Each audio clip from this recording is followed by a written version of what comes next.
YouTube, it's Nick with Feeding Fitness. I'm still on the way home from vacation, so I thought I'd do another vacation-themed video. How do you mitigate damage on a vacation?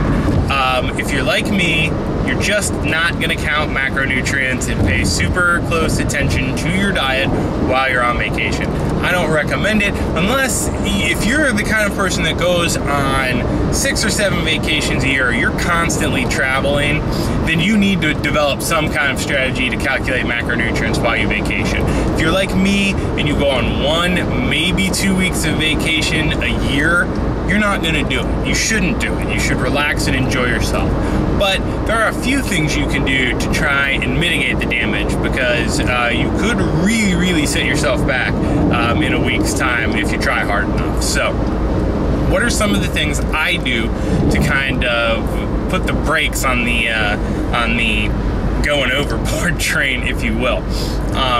First things first, try and be active on vacation. Now, this might seem counterintuitive. Some of you might not want to be active on vacation. For you guys, a vacation means sitting on the beach and doing nothing all day. And if that's really what you want to do, that's fine, but no, you're gonna put your goals back a little bit. Personally, I'll still do that. I still like my beach time, just laying around doing nothing.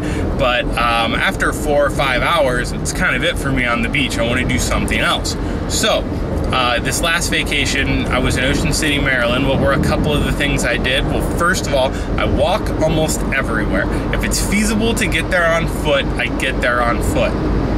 Now, if you have kids, this is different. It's not going to work for you, but for me, I can do that. So if the restaurant I'm going to is 1.5 miles away, I'll walk it. It's nice out. It's, you know, a place I've never been. You get to walk past all the other little shops that you might want to stop in, and it's nice to just do that. You can also schedule active activities, such as, like, I went for a 2-hour bike ride one day, just up and down Ocean City, kind of really get to explore the area. It's fun for me to do that, but at the same time, I also biked for 2 hours. It's gonna burn a whole lot of calories. In the past, I've gone sea kayaking. Again, it's very fun. You do it right on the ocean, but you're burning a ton of calories, especially if you don't regularly kayak. It's just a new activity for you. So those are all some tips. As far as working out, I will still do my workouts. I get my lifting done on vacation. For me, it's more relaxing to go to the gym, you know, 3 days a week, even when I'm on vacation. For whatever reason, I think it's fun to go to different gyms. You know, most places will let you get a day pass or whatever. A lot of hotels have just enough stuff that you can kind of get what you need done. Or if worse comes to worse, you can get a total body workout of quality in a playground. And I will do a video on that. I wanted to film a video of this playground I did a workout at in Maryland. It was great because they actually had like a body weight or like weightlifting setup in this park, and it was really cool, but there were like way too many people and way too many kids to film it. So when I get home, I'm gonna do a park workout video to show you guys how you can get a quality total body strength workout done at like a park or a playground. So that being said, you know, do active things, still do your weightlifting, and finally, this is how I approach my diet regularly. So this is much easier for me to adjust to than it might be for you guys, but I practice intermittent fasting all year, and I stick to it on vacation. I typically only eat 1 meal and 1 dessert a day, and that helps me. It helps stave off some of, you know, if you're eating an extravagant breakfast followed by an extravagant lunch followed by an all-out dinner followed by ice cream on the boardwalk, you're going to be packing in thousands and thousands of calories. For me, I fast all day, do my beach time, do my activity time, do my workouts, and then when it's finally time to eat dinner, I have whatever I want for dinner in whatever amount I want for dinner. And I'll usually follow that up with getting some kind of like ice cream or just dessert or whatever while I'm on vacation. So doing that helps me hit the brakes. You're only really gonna consume so many calories in one meal.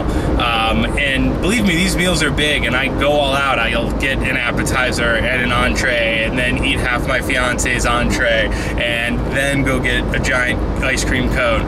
And it's okay, because it's vacation, and I've done all these other active things. Really, if I think about my entire vacation, it was 6 days long, and my activity level, the only 2 days that I probably went way over my calories were the day I had an all-you-can-eat seafood buffet, and last night where I went to a Brazilian steakhouse, which is another like all-you-can-eat meat buffet. Those 2 days were probably way over my limit, but that's it. The other days were probably pretty close to in check. So that's just some simple strategies you can use to try and hit the brakes on vacation. But at the end of the day, if you're really only going on one vacation a year, do what you want. You're going to be able to repair that damage quickly afterwards anyhow. I'm not going to do anything special this week getting home. I will probably lay off the scale for a whole week because water retention at this point is at insane levels. I've probably gained 10 pounds of weight, but probably only 2, maybe 3 pounds of fat. So I'm going to wipe that out in a week or a week and a half. I'm not going to do any crazy cardio this week. I'm not going to, I'm just right back on the plan, regular plan. People tend to screw up when they have a really bad week on vacation, and then they either give up because they think vacation ruined them, or they start getting into the cycle of, oh, I'm just gonna eat 1,000 calories every day for a week to make up for everything, and then start having binges and get into that cycle. Don't do any of that. Just get right back on your regular plan, and you'll have that damage taken care of in no time. So that's all I have to say about this topic. Please like the video, give it a thumbs up, subscribe to the channel if you haven't already. Questions can go to the Facebook page at facebook.com/feedingfitness, and I'll see you guys next time.